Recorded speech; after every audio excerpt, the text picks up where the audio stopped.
Good morning, everyone. Thanks for finding your way through the rain and the fog and whatever else it's taken to be here. I invite you to rise in body or in spirit and to start our service by singing together. May your life be as a song. It may be new to you, so the hymn books may be of help to you. It's number 1059 in the hymn books if you're a person who likes to see music and notes and words all together. So we'll start it together several times, and then we will do it as a round, just a heads up.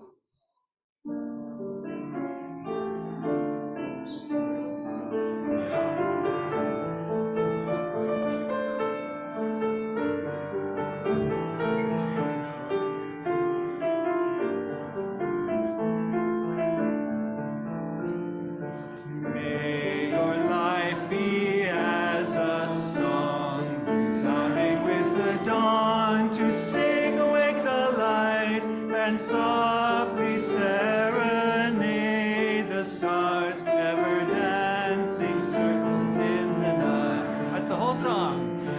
May your life be as a song, resounding with the dawn to sing away the light, and softly serenade the stars, ever dancing circles in the night.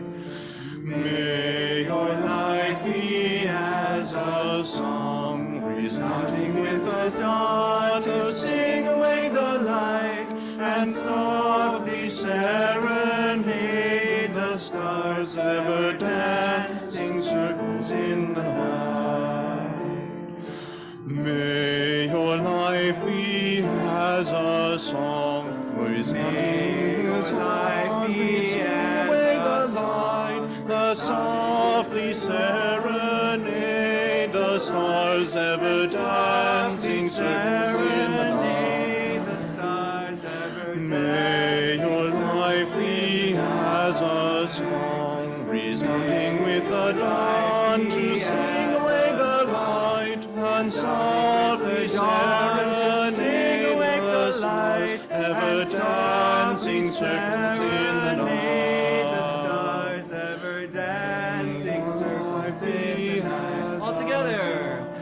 May your life be as a song, resounding with the dawn to sing away the light, and softly serenade the stars, ever dancing circles in the night.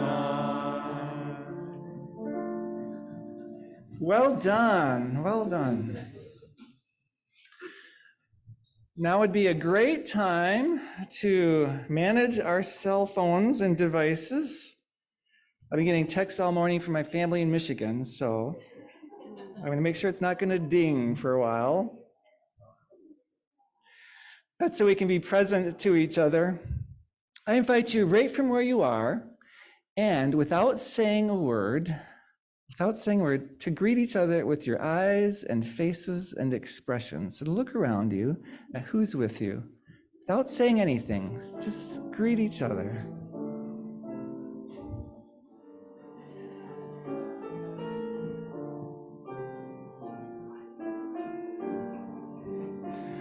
Thank you.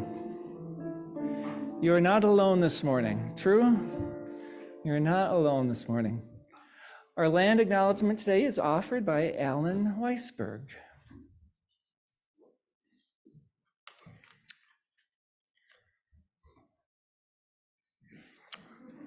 Kind of bright.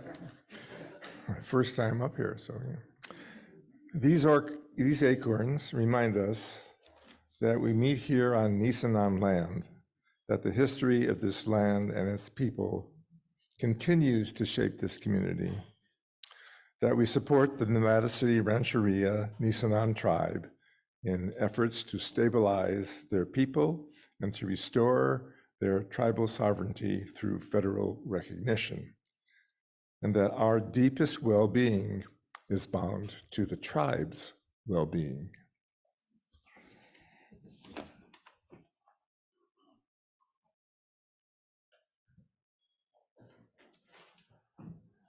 Alan, thank you. Each year, a Unitarian Universalist organization called Side with Love sponsors a program called 30 Days of Love. It runs from Martin Luther King Jr. Day, tomorrow, through Valentine's Day. And they describe it as spiritual nourishment, political grounding, and shared practices of faith and justice. So over those 30 days, this year's theme is imagining an interdependent future. So I invite you to watch the e-chalice, our weekly e-newsletter each week, for links to messages and stories, to body practices, to prayers, to blessings, and to grounding practices that you can access as you choose and when you choose. And some of those pieces may make their way into our Sunday services, either now or later. And to mark this week's beginning of that 30 days of love, sort of one of our variations on Lent, perhaps, we offer the chalice lighting that was offered a couple years ago as part of 30 Days of Love, this chalice lighting by Kiana Danae Perkins.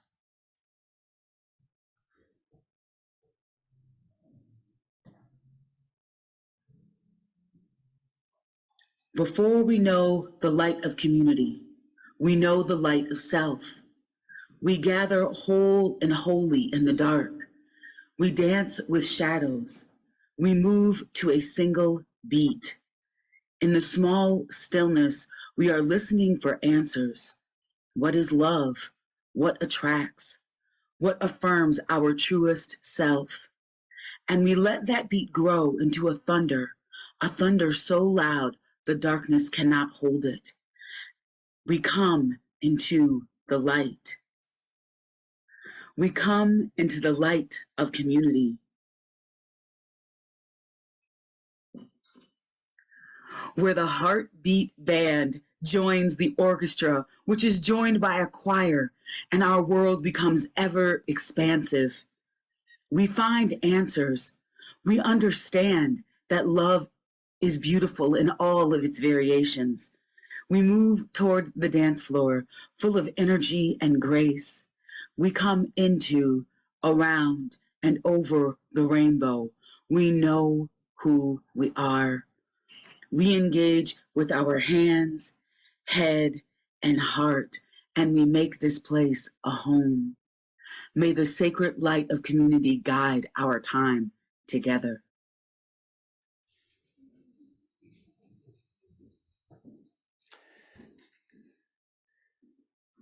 Carol Nimick lights our chalice here, the symbol of our tradition, a flame in a cup. And we send this light onto the dance floor that our youngest members get to enjoy, Kids Connection. Well, Cheryl, come on up. And as the light heads out and as our young people head upstairs, I invite us to sing together, to sing them on their way, This Little Light of Mine.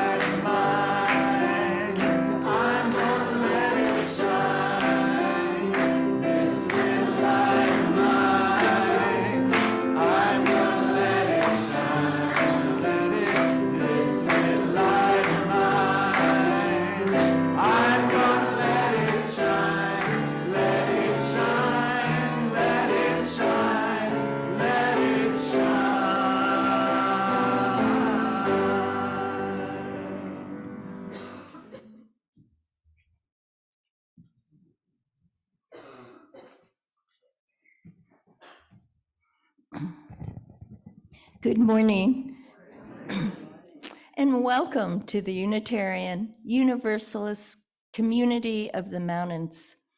Welcome all and everyone, each of you, wherever you came from, whoever you are, and whatever it is that you're feeling and holding into your heart this moment.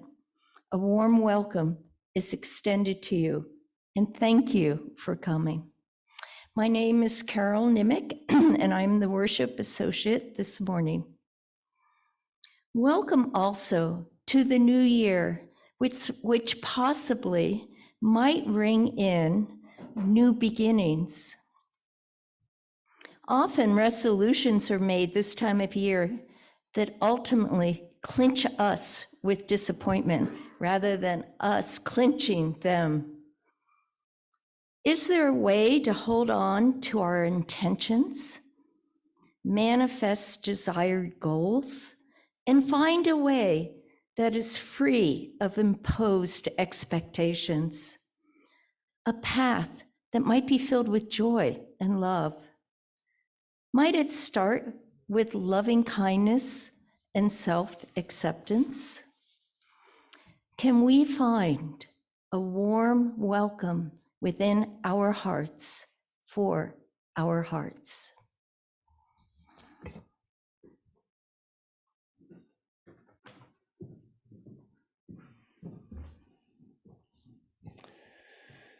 Tomorrow, in this very room, UUCM is hosting a Martin Luther King Day celebration with Creating Communities Beyond Bias. And we have with us today and tomorrow, Barbara Hoyt's amazing painting. Barbara was a member here. Barbara painted this on the day that Dr. Martin Luther King was killed all those years ago, when Barbara did not know what to do with her anguish. All she knew to do was express it without words. So she went to her garage, grabbed a piece of masonite, and started painting. You and I might have hoped that more of the legacies of slavery and racism had receded by now, and yet their persistence remains terribly visible, and in fact, newly emboldened in our times. In 1966, in the midst of organized civil rights efforts, Dr. King spoke to Unitarian Universalists, delivering the Ware Lecture at our annual gathering of UUs from across the nation and continent.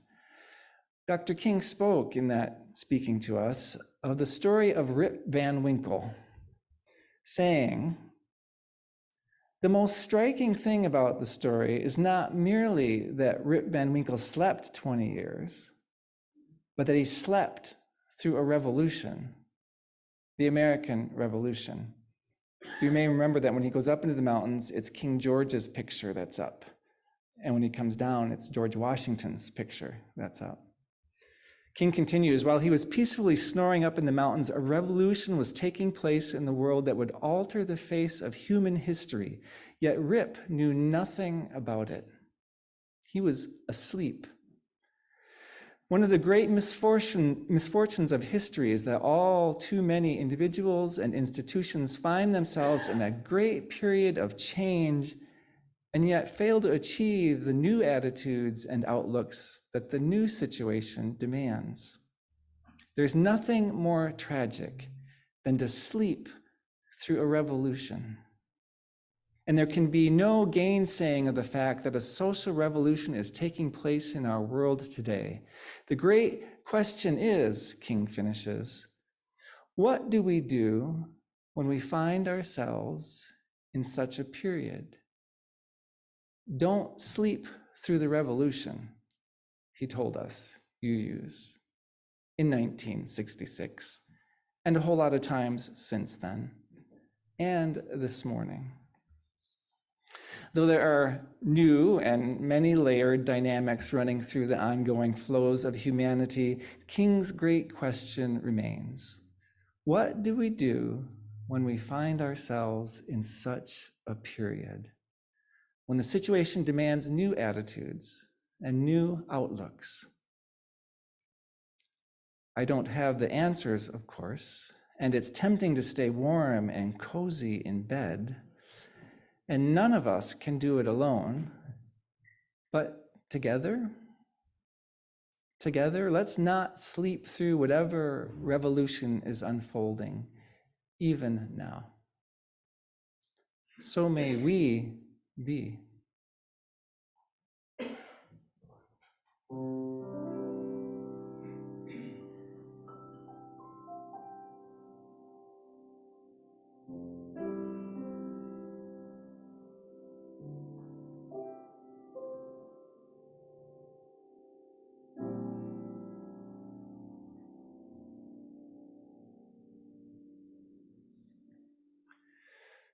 Speaking of doing what we do together, which is a whole lot of things, UUCM is powered not only by your amazing presence and your skills and our collective energies all year long, but also by the financial contributions of members and friends.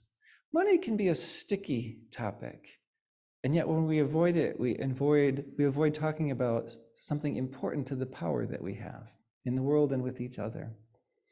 So it's good news, I'll point out, that UUCM is not funded by the government, like churches used to be. It's not funded by billionaires, I don't think, right?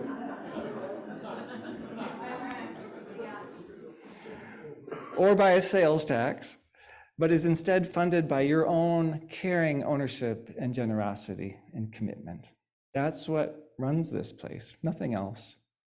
Over the next few months, UUCM will be launching our 2024 stewardship campaign, which invites members and friends to make a pledge for the coming year. And this year, the process will unfold with visiting stewards who will have a gentle and open conversation with members and friends about what you feel and what you see from where you are. There'll be more information coming, so please watch for it. And today, on behalf of the Stewarding Guidance Group, which is a great team of people imagining how this can best be this year and beyond, I would ask two things of you, members and friends. One, please consider being a visiting steward. It's one of the meaningful ways you can support UUCM, make deeper connections, and often have fun in the process. It's likely not as daunting as you might think, or as it may have been at other times, perhaps. So watch for information in your email inbox, or let Vice President Pam Kaiser, right there, know that, hey, you'd think about that. There'll be good and engaging training before you make a final commitment. So you can always come and check out what it's going to be before you make that final decision. That would be incredibly helpful and worth stepping into slightly new or uncomfortable territory, I would suggest. And then second, and also very important, I would ask everyone to please be ready to accept the invitation from your visiting steward to sit down together. I would ask you to say yes, to prepare yourself to say yes, and to spend time with them. Again, this is first and foremost about the connection, about the sharing, even as it gathers financial support for the year. I'd ask you to think of this as part of being a member, as part of being a friend, to be willing to say yes to that conversation. And I am 99.7% certain that you'll be glad you did. So thanks on both counts for considering being a steward, really a powerful chance to connect, and for your willingness in advance to say yes. I am sorry to say that there'll be one less member to visit in our upcoming stewardship campaign. And that's because Pete Saby died last weekend.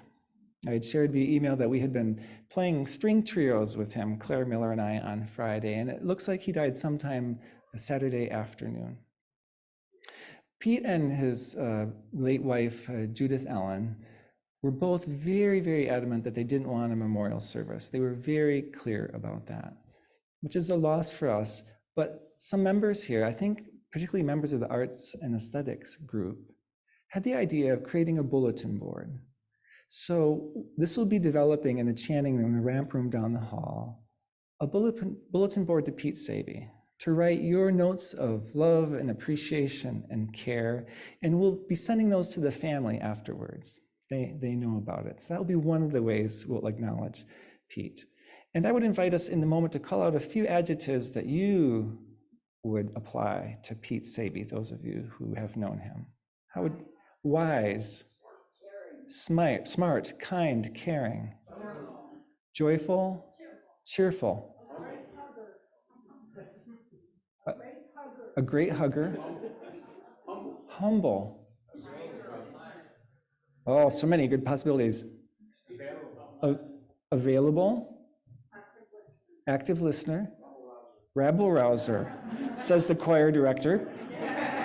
Pete sang in the choir. Active adventurer. Oh my goodness, yes. I would say exceptionally kind and curious and gentle and warm and punny. And we will miss him. We will miss him. As we prepare to honor the other joys and sorrows in our life, let me share some very happy news. And that's that Marilyn Winters, who's sitting right back there, got word just in time for Christmas Eve that all the cancer in her body that had been present is completely gone. There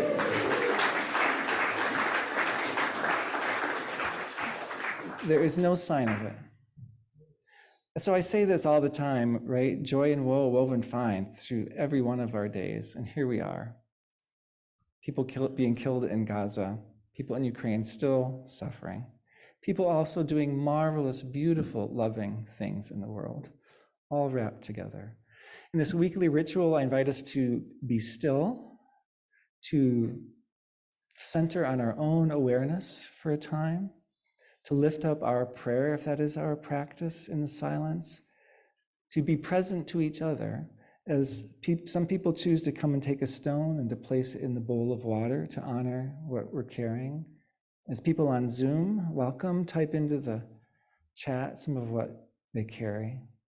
And today I invite us to embody this communally once again. Instead of being a solitary, single file, one at a time experience, be willing to come up around the table to know that you're not alone with what you're putting in. I invite you, as you're comfortable, to come forward, place a stone in the bowl, to type into the chat, to be present and still with what is present in you.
For me, that is such a beautiful embodied example of community, where people are bringing what they have and also navigating with each other, how to bring that to the same table.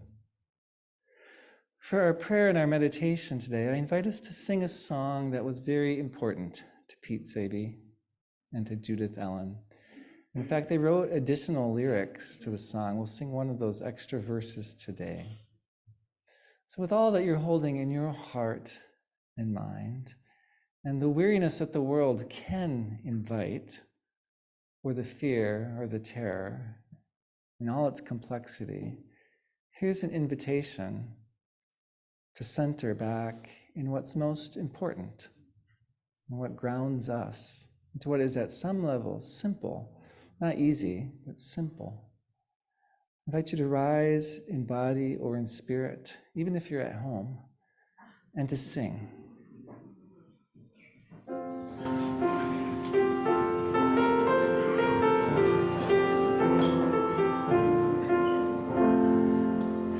Tis the gift to be simple, tis the gift to be free, tis the gift to come down where we ought to be. And when we find ourselves in the place just right, 'twill be in the valley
God we like, till by turning, turning we come round right.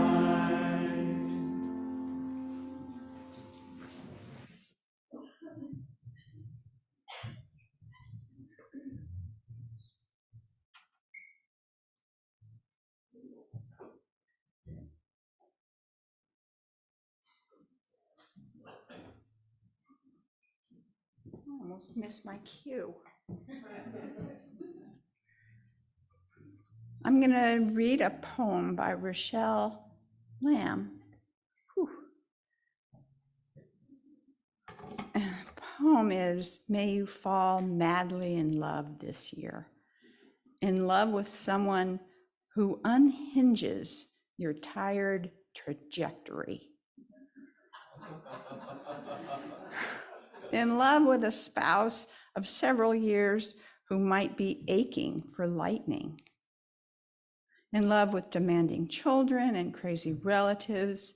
In love with the particular pedigree, oh, this is good. In love with the particular pedigree of genius insanity that has perhaps claimed you in spite of your reluctance. And certainly in love with an animal, a cloud, a redwood, the wild, at least once a day. May you fall in love with this fragile jewel of a world, with hard work, real learning, just causes, petitioning, and prayers. May you fall in love with wonder itself, with the grand mystery, with all that feeds you in order that you may live, and with the responsibility that that confers. May you fall in love with heartbreak and seeing how it's stitched into everything. May you fall in love with the natural order of things and with tears, with tenderness, with humility. May this be a magnificent year for you. May you fall deeply, madly, hopelessly, inextinguishably in love.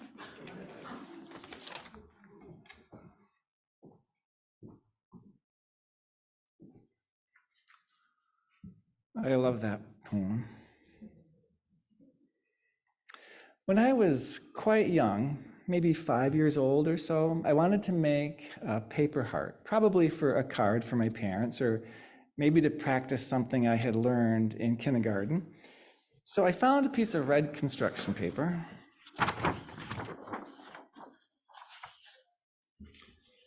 And I carefully cut out a small red heart.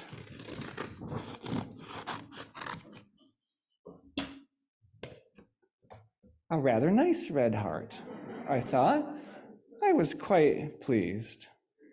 So my mom, seeing my project, came over and said, matter-of-factly, you should never cut something out of the center of a piece of paper. Always cut it from the edge so that no paper is wasted, and more of the paper can be used for other things later.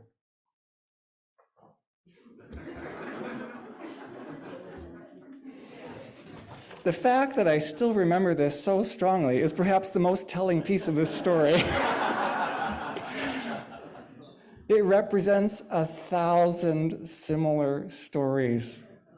My parents were both teachers, and so helping young people learn and do better was their innate and their very well-trained and formed role.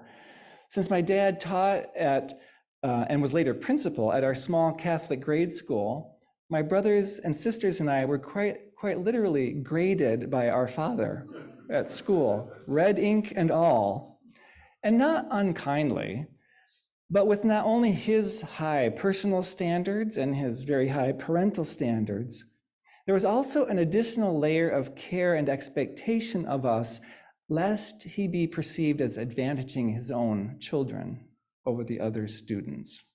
Some of you are nodding, might know this experience. My father was an English teacher, so many times around the dinner table, before saying something, I would stop myself, to try to remember first whether I was supposed to use the word he or him, or who or whom, because if it came out wrong, my father would inevitably and very kindly correct us. One of my parents' ways of supporting us all was to applaud and compliment whatever we were doing, and then to share with us how we could do it better next time. That's wonderful, they'd say. And now next time, my siblings and I have a lot of valuable skills because of this, and a potent and perpetual drive toward better for ourselves and for others and for everything else. I've shared here before that during college, I found myself realizing this and looking back and wishing that more of the time my parents had simply stopped at "that's wonderful" and left it there.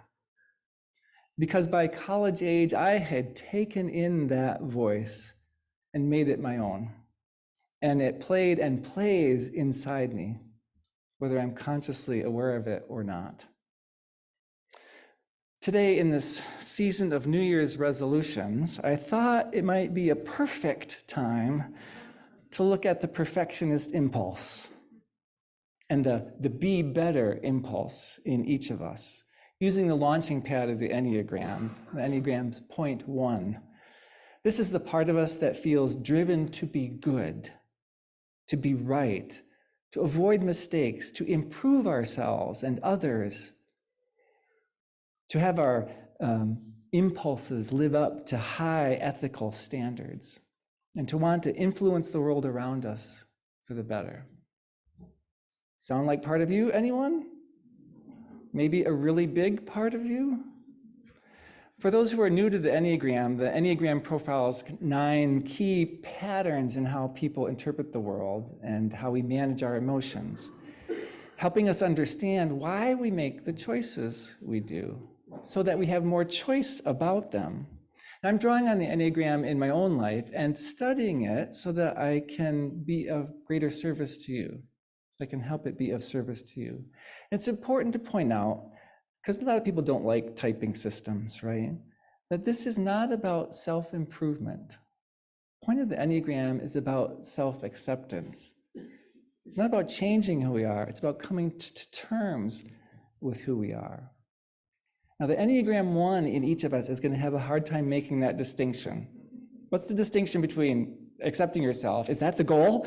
Is that the improvement? And improving yourself. And today is just a very light skim across the surface of what's known as type or point 1 and those attributes. So the 1 in us, according to Enneagram teaching, is known as the reformer, the activist, the crusader, the moralist, the organizer, the perfectionist. This is that principled, idealistic part of us that likes to do things the right way, according to our very high standards, with a strong sense of right and wrong and fairness, with a sense of mission to improve the world, to improve ourselves, and often to their consternation, to improve the people around us. This is the need to correct imperfections and injustices when we see them. Sounding familiar, anyone? As you might expect, social activists are often very strong in their oneness. A lot of social justice activists are ones in Enneagram terms. They see and have very strong feelings about the way things could and should be, and the right way to get there, and the energy and drive to work at it. And they often feel very frustrated that others aren't getting it, aren't seeing it, aren't doing it, or at least not doing enough and not in the right way.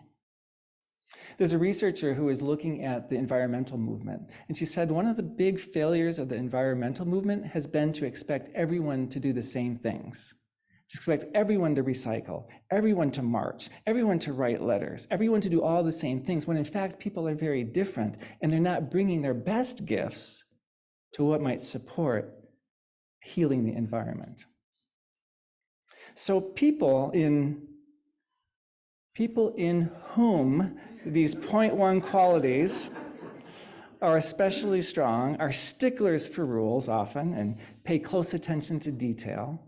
They tend to be organized, orderly and fastidious, people of strong convictions and practical action who work hard to avoid making mistakes. Thank goodness for them that get a lot done. They are consistently motivated to be their best at work, in their relationships, and in their day-to-day lives. And to others, they may appear perfectionistic, also really responsible, and or rigid and exacting. Ones might feel that it's up to them to fix whatever mess they encounter. If I don't do it, no one else will. And besides, no one else will do it well enough anyway. Instead of perfect is the enemy of good, the one motto might be, good enough is the enemy of great. So I know many of you are familiar with the Enneagram, and you might think of yourselves as ones or love ones. What else would you offer? What else do you think is important to know or say about oneness or ones? The anxiety of a one, to keep up to all that, those high standards, yeah. My mother drilled this into all of us. Better, best. Never let it rest till your good is better and your better best. Okay, so let me repeat that for the folks online, because Beth is sharing something her mother drilled into her. Good, better, best. Never let it rest. Till your good is better. Till your good is better. And your better best. And your better best. I'm tired already. Overwhelming and exhausting. Overwhelming and exhausting. Man, that's a lot to try to keep up with. Yeah. I mean, not that I know. Not that you would know, yeah. Alan. Judgments, right? Things are sorted, right? So how can you not judge? It's part of the process. Dedicated, absolutely. Very committed, right? Devoted to people and institutions. Visionary. See possibilities, see what can happen. Worrier, right? Comes with the territory. A sense of inadequacy. Oh, we are going to get to this, yes. Thank you. Now, although I opened with a story about my childhood experience, the Enneagram recognizes that this is not just about nurture, that nature's involved here too. The idea in Enneagram world is that we're all born with our innate personality, our temperament. That's just it. We come into the world with it. But the way those caregivers, those significant caregivers in our life interact with us affects how our temperament plays out over the course of our life, how it manifests. I have, as you might imagine, a solid dose of oneness in me, perpetually frustrated sense of wanting to be perfect. People who identify strongly as ones typically tried very hard to be good as kids, perhaps in reaction to rules they saw as unfair, because if the rules seem unfair and arbitrary, I'm just going to be super good so I don't violate any of the rules I don't even know about.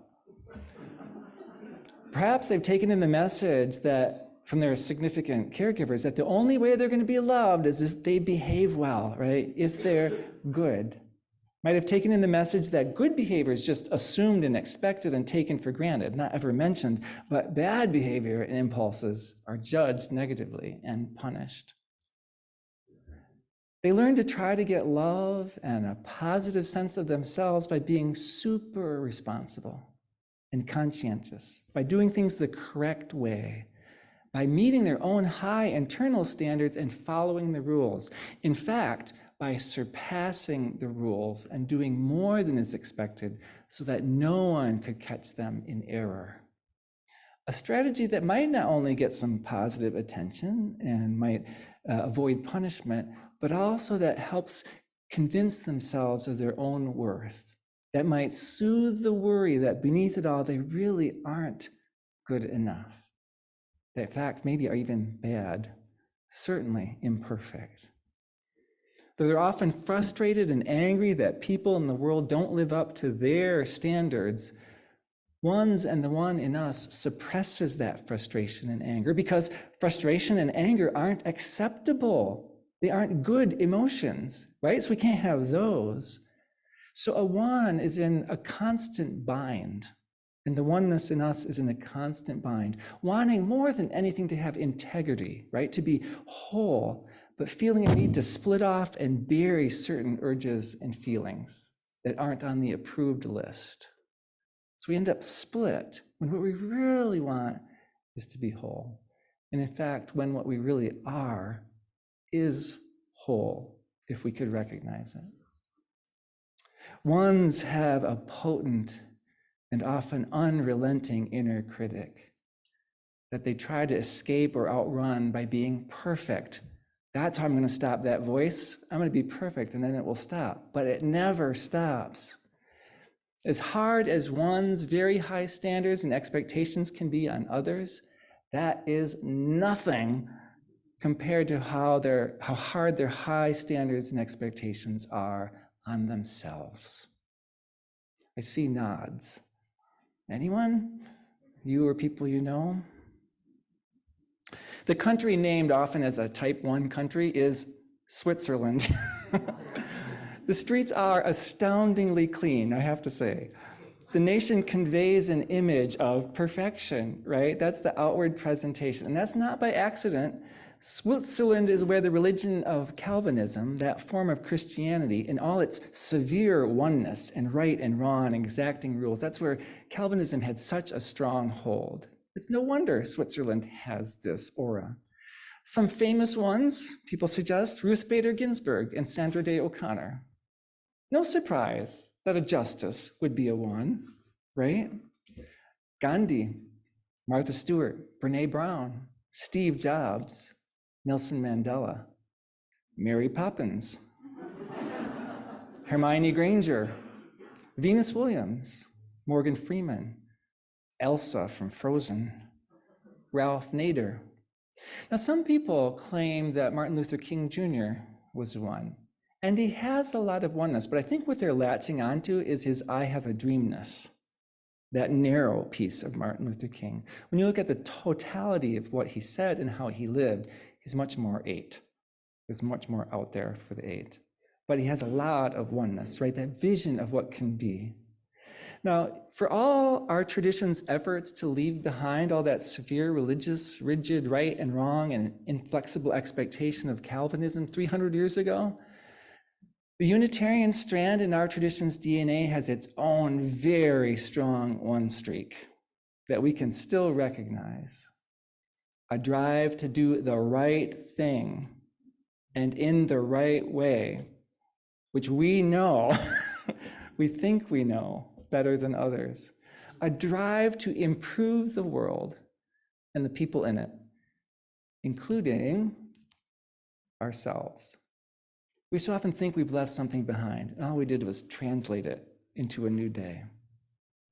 William Ellery Channing, one of our key spokespersons in the 1800s, he preached a sermon titled Likeness to God, in which he preached that instead of seeing ourselves as flawed, which was the prevailing Christian view of the time, instead of seeing ourselves as flawed, we can best understand ourselves and our human path by knowing that God is unfolding within us, always unfolding within us, within every person, because God made everything. And so what else could we be made of but Godness?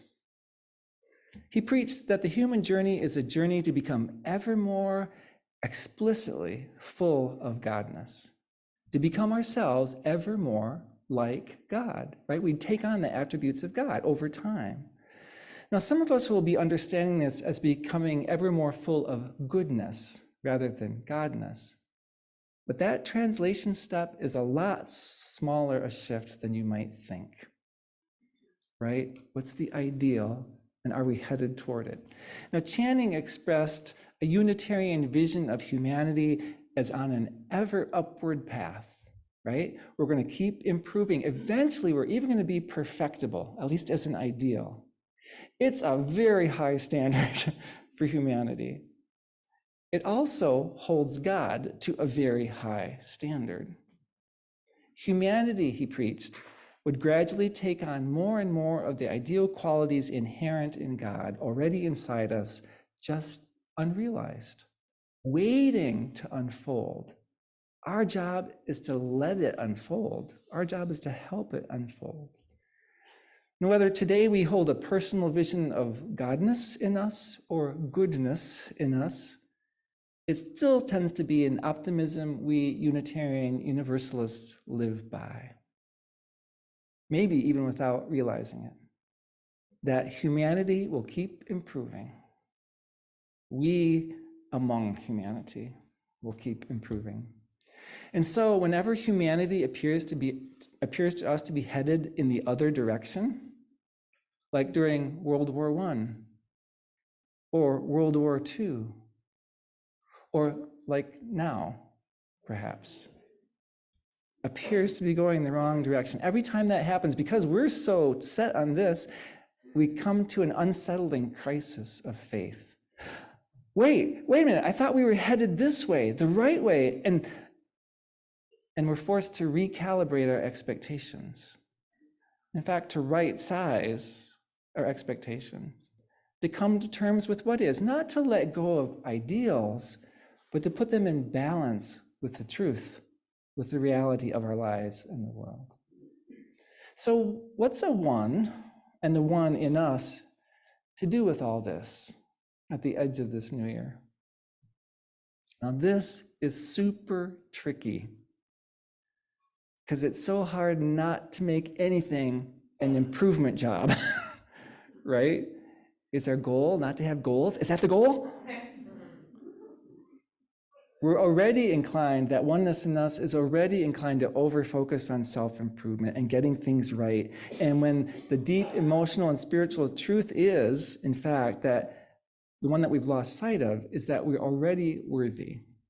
We are already good enough just the way we are. It's just a really hard message to take in for the oneness in us. We are already worthy. You are already worthy. You are already enough, already good enough, just the way you are, even if you don't improve at all ever again. Whew. The painful irony is that feeling that perpetual need to improve ourselves is exactly what prevents all kinds of growth. That's the painful irony. As long as we believe there is some way we're supposed to be other than how we are right now, we can't really be with who and what we are right now. We're never present to who we are.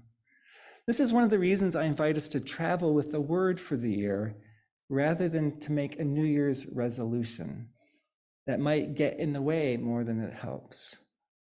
That's why I encourage us to take the whole month of January each year to feel out the word we might want to be in conversation with. It's so that we can take the edge off the perfection impulse and invite a more flexible, long-term relationship with an idea that seems to be calling to us, not because it's going to make us better, happier, more calm, anything, but seems to be calling to us and calling us back to the truth of who we are in a way that lets us relax into accepting that. A first step always when looking at how we're experiencing the world is to notice first what's going on there. To notice, sometimes with the help of those who know and love us, often with the help of those who know and love us. To notice when we're measuring ourselves against an incredibly high standard. When we're feeling an unrelenting need to be better than we are. When we're feeling frustrated or angry that others aren't doing the things the way we want or the way they should. And when we're feeling super concerned about following the rules and other people following the rules. Or when the voice of an inner critic bends our ear and will not shut up. First, simply notice that it's happening with as much gentleness and kindness and patience and compassion as we can. Just notice it. No need to fix it or change it even. Just to notice that it's there and to be with it. Notice that it's happening. Step one. Don't make it a self-improvement project. Oh, just make it an awareness project. A second step when we're ready is for us then to get curious, to look at it as if from the outside and to wonder with as much gentleness and kindness and patience and compassion as we can, where those feelings and behaviors and voices might have come from and how they might have served us really well at some point in our lives, but not any longer. To just wonder whether we might actually have a choice about doing or experiencing things differently.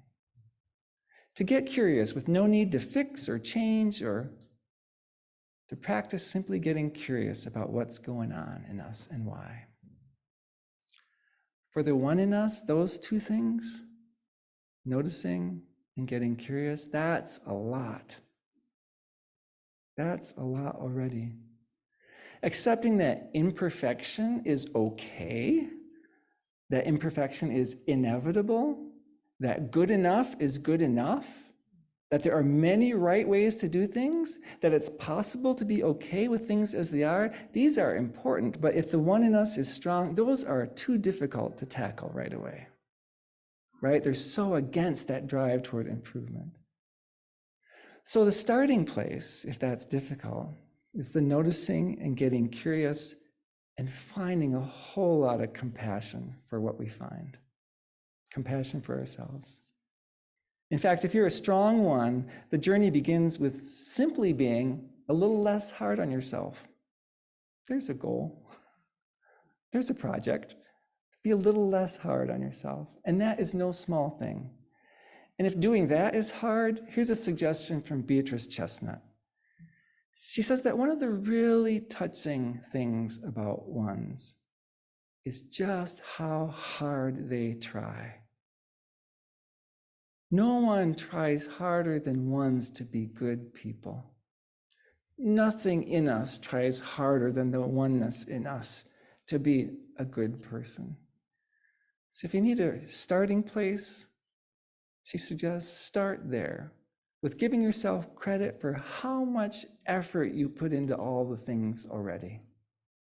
Not because you accomplished something, because you've put in all the effort. Appreciate that. Start there. Maybe that's a starting place.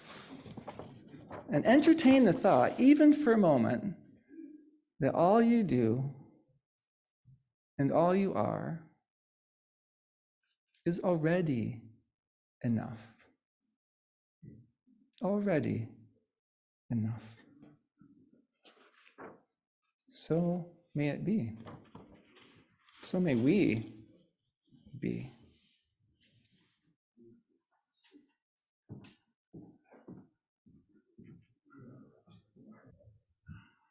Our offering each Sunday is a gift. It is a way to support the workings of our church and of our community. It is an expression of our values. 25% of our offering this month will support Sierra Roots, dedicated to listening to homeless people and collaborating with them to make progress in their health, their self-reliance, and to secure housing. If you wish 100% of your donation to go to Sierra Roots, please place it in the white envelope. The slide will give other ways to contribute. Thank you for your generosity.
These gifts are dedicated to our church, its work, and to supporting the homeless in our community. Thank you for your generosity.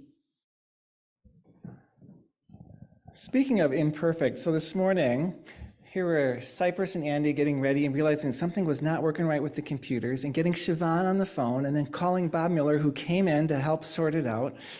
And they're the greeters who realize, wait, there's water on the floor because people are coming in wet. We need to do something to mop up the floor. Every Sunday is a creative process, right? A collaborative, creative, generous process. So I want to thank these people. So Carol, thanks for being worship associate through all of those possibilities. Alan and Sue, thank you so much for reading today. Andy and Cypress, special thanks for being both creative and on top of things and kind and flexible the whole time. To Eileen for being our chat host and patient with our timing this morning. To Shanti, who has to come in and say, oh wait, they've moved something, and what do we do about the setting now? To Katz and Carl and Lori among the greeters. To Lori and Shannon for helping with the refreshments this morning, and to Cheryl Spalding and Corey Silva, who are up with our youngest ones. It truly takes all of us, and I'm astounded really every Sunday there's that kind of creativity. Today after the service, a youngish adult brunch. Please join Sophia. Martin Luther King Day celebration right here tomorrow at 1 o'clock. There's a new circle supper style potluck lunch series coming. The first one's on Monday, January 22nd, a potluck during the day. Look for more information. Join the choir with Toby. I'm sad to say the choir has lost a bass in Pete Saby, right? Has lost Pete Saby's voice. Come join the choir. It's a great way to connect to other people, and singing together is hard to beat. And did you know, Shaman's reminding us that you can watch all our past services on the website. If you don't know, note that there's a link right there on the very top of the homepage. We can search on the website there. I invite us to sing together this piece that starts with self-compassion. I've named before that when Buddhist teachers came to the United States and tried to start with self-compassion as the starting place so that you could extend it to others, Americans had a very hard time with that. So they realized actually it's easier for Americans to start with being compassionate towards somebody else and then backtracking to be compassionate toward yourself. We're going to start with I, and then extend it to you, and then extend it to we, and then extend it to all. You can do it. I invite you to rise in body or in spirit and to sing together. It's in, if you like to see the words, it's in the hymn books, number 10,000 or 1031.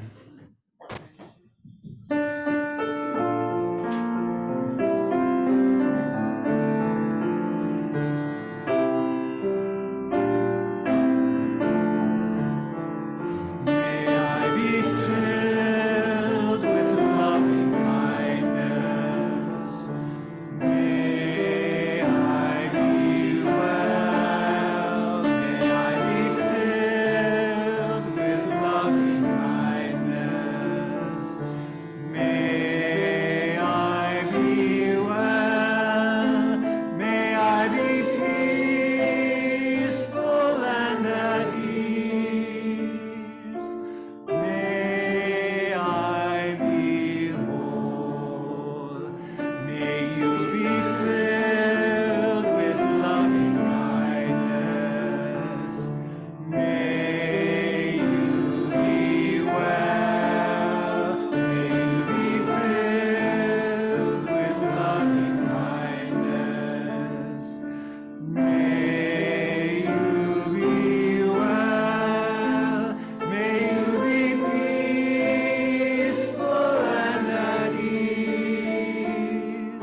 At the end of the month, I'll invite you to share the word you've chosen for the year. Between now and then, as you consider the possibilities, notice whether the words you are thinking of contain a should or imply a self-improvement project or expect you to be more peaceful or at ease or more comfortable or something different than you are or different than what is.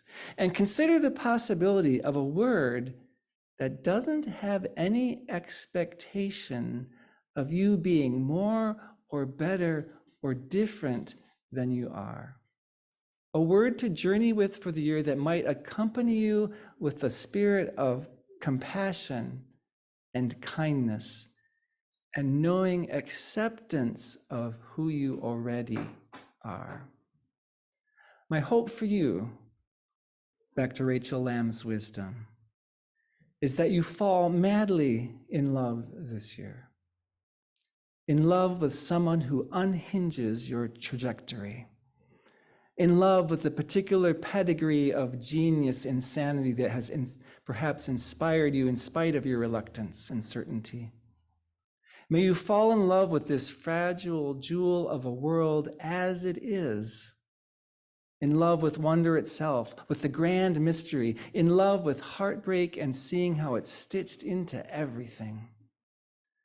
May you fall in love with the natural order of things and with tears, tenderness, humility, and imperfection. May you fall deeply, madly, hopelessly, inextinguishably in love. Maybe even in love with another tender piece of yourself. With that hope, I invite us to share these good words with each other that send us on our way each week, reminding us that we are in this together, this community benediction. Let us together carry the flame of peace and love until we meet again. If you're here in the building, please join us for refreshments and conversations and interacting with the very real people around you. And otherwise, we'll see you next Sunday where we continue our theme of liberating love.